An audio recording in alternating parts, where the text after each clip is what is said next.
জোড়া নিয়েছিলাম 1,65,000 টাকা দিয়ে কালীমেলা থেকে। 2 মাস 7-8 দিনের মতো পুষছি। 67,000 টাকার মতো লাভ হচ্ছে আমার। ৬৭,০০০ টাকা। হ্যাঁ, খরচ বরচ বাদ দিয়ে 67,000 টাকা লাভ হচ্ছে। এখন আসসালামু আলাইকুম, আমি মোহাম্মদ হাসানুর রহমান, নীল অ্যাগ্রো পরিচালক। আমি বলি যে আমাদের নীল অ্যাগ্রো থেকে যে ৩০০-র অধিক যে খামার পরিচালনা হয় তার মাঝে কিন্তু মহিষও পালন হয়। এবং এই ভাই কিন্তু আগে গরু পালন করতেন, তারপরে ইনি কিন্তু মহিষে গেছেন। ভাই আমাদেরকে বলেছেন, আমরা তো জানি, ভাই আমাদেরকে বলবে গরুর পালন ছেড়ে ভাই মহিষের পালন করতে কেন গেলেন এবং কি ধরনের উনি লাভ করতেছেন। আর অনেকেই আমাদের কিন্তু মহিষ যারা পালন করতেছেন তারাও আপনারা দেখবেন যে মহিষে লাভ হচ্ছে কি হচ্ছে না। আর যারা নতুনভাবে যারা আমাদের কাছ থেকে জেনে নিয়ে যারা মহিষ পালন করতেছেন, অনেকেই করতেছেন, আমাদেরকে কমেন্ট করেন, আমরা দেখি, আমরা ওই বিষয়টাও আমরা পরিচালনা করি। কিন্তু আমাদের নীলাগ্রহ থেকে কিন্তু মহিষও মোটামুটি পালন হচ্ছে এবং লাভজনক ব্যবসা একটা।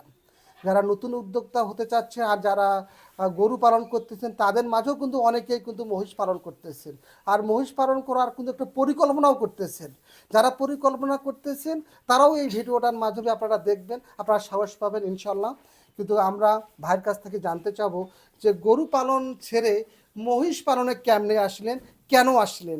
আসসালামু আলাইকুম রহমতুল্লাহি বরকাতু। আমার নাম মোহাম্মদ সাইদ ইসলাম। আমি আগে গরু খামার করতাম। মোটামুটি এই ঘরে আমার 10টা করে গরু ধরে। দেখা গেছে 10টা গরু 5 লাখ টাকার গরু হইলে আমার 10টা গরু হয়। তারপরে মনে করেন যে গরুতেও লাভ আছে। গরুতে লাভ নাই বলা যাবে না, লাভ আছে, গরুতেও লাভ আছে। কিন্তু গরুর চেয়ে মহিষের লাভটা একটু বেশি। কেউ যদি মনে করেন যে মানে 10টা গরু না পুষে 4টা মহিষ পুষে, তার সাথে দেখা যাবে পল লাগবে কম, মানে খরচ কম, ব্যয়বহুল কম, অল্প টাকা খরচে বেশি লাভ করা যাবে। আমরা জানি কিন্তু মহিষে খড় খায় বেশি। কিন্তু বাচ্চা মহিষগুলো কম খায় গরুর তুলনায়। মানে গরুকে ফিট খাওয়াইলে যে পরিমাণ খড়টা খায় তার চেয়ে কম খায় বাচ্চাগুলো, বাচ্চা মহিষের। আচ্ছা, মহিষের লাভজনক কেন বেশি হচ্ছে, কোন কারণে? কেননা আমি ছোট ছোট বাচ্চা নেই, বাচ্চাগুলো একটু বড় করি, 3 মাস 4 মাস করে পুষি।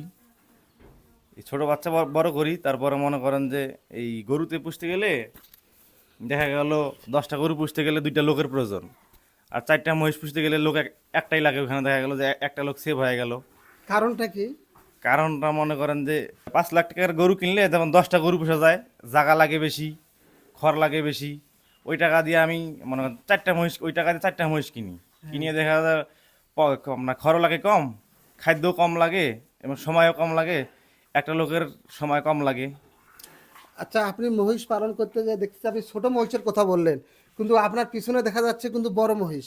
হ্যাঁ, ওইটা মানে স্বাস্থ্য করার জন্য নিছি আমি, কারণ ওইটা ওগুলো মহিষ আমি এখনো পুষি নাই। মানে ওইটা প্রথম নিছি, দেখি বড় মহিষে কিরকম লাভ। মানে পাশাপাশি ছোটোর পাশাপাশি বড় বড় নিচ্ছি, দেখি কোনটাতে বেশি লাভ। যদি বড়তে বেশি লাভ হয় তাহলে ছোটোগুলো আমি বাদ দিব, মানে বড় আপনি বসবো। এটা ট্রাইমূলক হ্যাঁ, করছেন। ট্রাইমূলক। ছোট মহিষে কিন্তু আপনি লাভ করতে পারতেছেন। জি, পারতেছি। কি রকম লাভ করলেন আপনি, তার আগে আপনার আগের আমি একটু গল্প শুনি। আগে আমি এক জোড়া নিয়েছিলাম 1,65,000 টাকা দিয়ে কালীমেলা থেকে। মোটামুটি 2 মাস 7-8 দিনের মতো পুষছি। ওটা মনে করেন যে 67,000 টাকার মতো লাভ হচ্ছে আমার। ৬৭,০০০ টাকা। হ্যাঁ, খরচ বরচ বাদ দিয়ে 67,000 টাকা লাভ হচ্ছে। এখন আপনি এই এই জোড়া দুটা কিনেছেন, এটা এক জোড়া কিনা। হ্যাঁ, এক জোড়া তো কিনা। এই জোড়া দুটা আপনি কত টাকা দিয়ে কিনলেন, আপনার আইডিয়া কতদিন পর বিক্রয় করবেন এবং কত টাকা আপনার লাভ হতে পারে, এরকম একটা এই আইডিয়া দেন। জোড়াটা আমি কিনছি 1,78,000 টাকা দিয়ে, খরচ দিয়ে আমার 79,000 পড়ছে বাসায়, মানে ঘরে ঢুকছে 79,000। ৭৯,০০০ টাকা পড়ছে। এক আপনি লক্ষ 79,000 টাকা পড়ছে। আপনি কতদিন পর এগুলা বিক্রয় করবেন? আমি টার্গেট নিছি 2.5 মাস, 2.5 মাসের মতো। কিন্তু দেখা যাবে যদি বাজার বাজার যদি ভালো থাকে তার আগেই বিক্রি করে দেব। মানে মানে বাজার সাপেক্ষে যদি একটু দাম বেশি পাই, মানে আপনার মানে আইডিয়া আমার কেমন? টার্গেট যে 2.5 মাস পর্যন্ত আমি ধরে রাখবো। যদি এর আগেই যদি আমি একটা বাজার ভালো পাই, মানে আমার টার্গেট যে এই 2.5 মাস পুষে 225 থেকে 35-এর হওয়ার মতো সম্ভাবনা আমার টার্গেট এরকম। ২০০ 25 থেকে 35-এর মতো থাকবে। ৩৫। তা আর আর আপনার এই পাশে আর দুই, মানে আরো দুটা বাচ্চা আছে, এগুলো আপনি কতদিন আগে কিনছেন? এগুলো মোটামুটি আমার 1 মাস হবে কিনার। এক 1 মাস মাস হবে কিনা। হ্যাঁ, 1 মাস এখন হয় নাই, একদিন বাকি আছে। কি রেটে কিনলেন? মানে এগুলা এগুলো আমি নিছি আমার এই এলাকার থেকে 2 লাখ টাকা দিয়া, 2,01,000 টাকা আমার ঘরে ঢুকছে এটা। 2,01,000 টাকা করেছে। আমি শুনলাম যে আপনি নাকি বিক্রয় করবেন, আপনার পাইকারগুলো আপনার কিরকম রেট যাচ্ছে? কেউ 30 ভাঙতে বলতেছে, মানে 28 বলছে, কেউ 30 বলছে। আজকে এবং কিছুক্ষণ আগে এক পার্টি দেখাইলাম 32 পর্যন্ত বলছে। 32 পর্যন্ত বলতেছে, দেখা যাচ্ছে যে আপনার লাভ হচ্ছে। লাভ হচ্ছে। লাভ হচ্ছে, তাহলে তো লাভ পালন হচ্ছে করা যায়। হ্যাঁ, লাভ হচ্ছে। মনে করেন যে 1 মাস এখনো হয় নাই, 28 দিন, 28-29 দিন এরকম বয়স হচ্ছে। দেখা গেল যে আমার মোটামুটি দুইটা মহিষের খরচ হয়েছে 4,000 টাকা, 4,042 টাকা এরকম খরচ হয়েছে। আচ্ছা, আপনি মোটা তাজাকরণের ক্ষেত্রে যে মহিষ কিনলেন, এই মহিষের আপনার কি শুধু সিঙ্গেল না ওটার আবার বাচ্চা আছে? ওটার বাচ্চা আছে। মানে বাচ্চাটা আমি কোনটা, ওটা মানে বাচ্চা? বাচ্চাটা হচ্ছে ওইটা, ওই পাশেরটা। আমি গাই বাচ্চাটা কেন নিছি যে বাচ্চাটা মানে ওকে আপনাদের যে মিক্সার ফিডটা আপনারা দেন, ওই ফিডটা খাওয়া আমরা মানে দুধের পরিমাণটা বেশি হয়। বাচ্চাটা দেখা গেল অল্প দিনে দুধের পরিমাণটা বেশি খাইলে স্বাস্থ্য ভালো হয়, বাচ্চাটা ভালো হয়ে যায়। পরে বাচ্চাটা সাইড করে গাইটা আমরা লোটে লাগাবো আর কি। আচ্ছা, তাহলে আপনার গাইয়ে বাচ্চা মহিষটা কিনা কত টাকা? কিনা হচ্ছে 1,97,000 টাকা কিনা, 2,000 টাকা খরচ। মানে আমার ঘরে ঢুকছে 500 কম 2 লাখ টাকা পড়ছে আর কি। আচ্ছা, আপনি মোটা তাজাকরণ যে মহিষটা কিনলেন, জি। আপনার এর যে মাংস আইডিয়া আপনার কতদূর লাগতে পারে? আমার মানে টার্গেট যে আমি 7.5 মণ পর্যন্ত লাগাইতে পারবো। কেউ বলছে যে 8 মণ প্লাস হবে। তা আমার মনে হয় আমার মনে হয় 8 মণ লাগবে, হ্যাঁ, আমার মনে হয় যে সর্বনিম্ন 8 মণ। মানে সর্বোচ্চ 8 মণ থেকে 8.5 মণ মতো লাগাইতে পারে, যদি ভালোভাবে আমি তৈরি করতে পারি।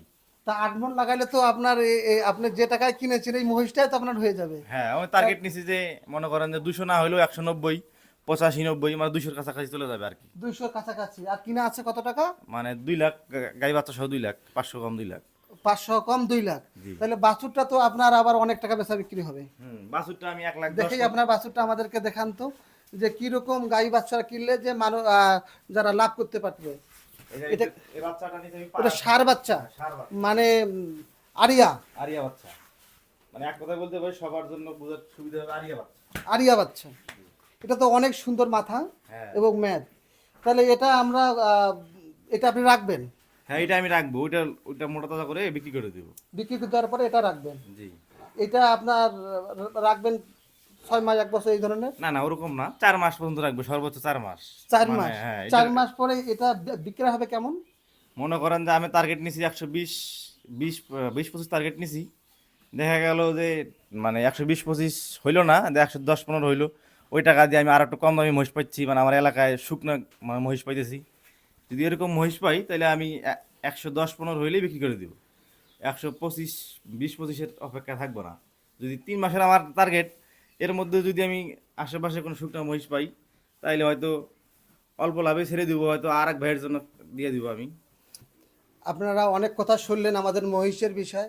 মহিষও কিন্তু পালন করা যায়। মহিষ যেহেতু ভাই বলতেছে লাভজনক, আমি বিভিন্ন জনের কথা শুনেছি এবং জানি, আমি নিজেও মহিষ পালন করেছিলাম। মহিষ কিন্তু একটা লাভজনক ব্যবসা, যদি আপনারা মহিষ কিনতে পারেন। এবং আপনারা সিলেটের মহিষ এগুলা আছে বড় বড় শিং, যেগুলো আপনাদের ডিসকভারির মতো বড়, এত বড় বড় শিং, ওইগুলো মহিষ কিন্তু তাজা মোটা করা যায় না, ওগুলাতে কিন্তু লাভজনক হয় না। মুরা মহিষ নিতে হবে। মুরা মহিষ বলতে শিংগুলো বাঁকা বাঁকা এবং তার গঠন এবং তার বডি স্ট্রাকচার দেখে কিন্তু কিনতে হবে। চামড়াটা পাতলা। এবং চামড়াও এখন মোটা মোটা এবং চিকন, তাই না? হ্যাঁ, চামড়াটা অবশ্যই যেন পাতলা হয়, চিকন হয়। চামড়াটা যেন অবশ্যই পাতলা হয় এবং যেন ওই ধরনের মহিষ কিনতে হবে। খাদ্য আপনি কোন জায়গা থেকে খাওয়াচ্ছেন এবং আপনি খাদ্য ঠিকানাটা আপনি কেমনে পাইলেন এবং এটা বিষয়ে একটু বলেন। মানে খাদ্য ঠিকানাটা পাইলাম, আমার ছোট চাচাতো ভাই দুইটা, ওরা অনেক গরু খাওয়াইতেছে। এর আগেও 1 বছর আগে আমি শুনছিলাম যে আপনাদের মানে মিল আছে, এবং আমি আপনার অনেক ভিডিও দেখছি যে মহিষ গরু মোটা তাজাকরণে দেখছি, ওগুলোর দিকে একটু অভিজ্ঞতা নিয়েছি। আবার আমার পাশাপাশি আমার ভাইগুলো যা খাওয়াইতেছে ওদের দেখি যে রেজাল্টটা ভালো। পরে আমি জানি যে শুনলাম যে আপনার ওইখান থেকে আনে, যে হাসানুর ভাই নীল এগ্রো। পরে আমি ওদের সাথে কথা বলে মানে ওদের মাধ্যমেই আনি। আমি এখনো যাইনি আপনার কাছে, কিন্তু ওদের মাধ্যমেই আমি ফিরে আনি। ওদের মাধ্যমে আপনি আনতেছেন, ওদের মাধ্যমে এনে আপনি তো শুনছেন এবং হ্যাঁ। আনছেন। জি। এখন আপনার রেজাল্টটা কেমন হচ্ছে আপনার? আলহামদুলিল্লাহ, মোটামুটি ভালো আছে। এভাবে চলে আলহামদুলিল্লাহ। হয়েছে, আলহামদুলিল্লাহ। তাহলে আপনি একটু আমাদেরকে বলবেন, যারা নতুন উদ্যোক্তা, যারা মহিষ পালন করতে চাচ্ছেন, তাদের উদ্দেশ্যে একটু বলেন। হ্যাঁ, ও মহিষ অবশ্যই পালন করা যাবে। মানে মহিষটা অবশ্যই চিনতে হবে, এবং বাজার মার্কেটিং যে বাজারটা তাকে অবশ্যই জানতে হবে। দেখা গেল একটা মহিষ বাজারে দেখা গেল 150 বিক্রি হইলো, সে মহিষটা দালালের মাধ্যমে নিলে 170,000। দেখা গেল ওইখানে 20,000 টাকা বেশি, তাহলে বাসায় এনে আরও 20,000 টাকা খাওয়াইলো, দেখা গেলো মোটামুটি এভাবে বিক্রি করলে দেখা গেলো লাভ হইতেছে না। তাহলে আপনাকে অবশ্যই মার্কেটিং জানতে হবে এবং অবশ্যই জাত বিজাত জানতে হবে এবং চামড়া লুজ দেখে পাতলা দেখে নিতে হবে, তাহলে অবশ্যই লাভ হবে আচ্ছা, ইনশাল্লাহ। আপনি যেভাবে মহিষ পালন করতেছেন এইভাবে কি মহিষ পালন করা যায়? অনেকে বলে মহিষকে পানি লাগে, এই বিষয়টা একটু না বলেন। না না, পানি লাগে না। আমি আমি আমার মানে অভিজ্ঞতা থেকে বলতেছি, মানে পানি হইলে একটু ভালো হয়, মানে পানির মধ্যে নামাই তুলে ওদের একটু মানে আরামদায়ক, একটা ভালো হয়। আমি ঘরের মধ্যে মোটর দিয়ে গোসল করে দেই, এতেই তো হয়ে যায়। ও আপনি পানির যেটা চাহিদা হুম। সেটা কিন্তু আপনি মোটর দিয়ে করতে মোটর দিয়ে আপনি এটা চাহিদাটা পূরণ করে দেন, পূরণ করতে। করাই দেন, আমি নিজেই মোটর দিয়ে গোসল করাই দিই। আপনি নিজে করাই দেন। জি। আলহামদুলিল্লাহ, ভাইয়ের কাছ থেকে আমরা অনেক মহিষের গল্প শুনলাম। আপনারা কোনো যদি প্রশ্ন থাকে তাহলে আপনারা আমাদের ইনবক্সে অবশ্যই আপনারা কমেন্ট করবেন। কমেন্টের মাধ্যমে আমরা অবশ্যই অ্যান্সার দিব। আর আপনাদেরকে আরও নতুন কিছু আমরা ভিডিও দিব, আপনারা দেখবেন। আসসালামু আলাইকুম ওয়া রাহমাতুল্লাহি বারাকাতুহু।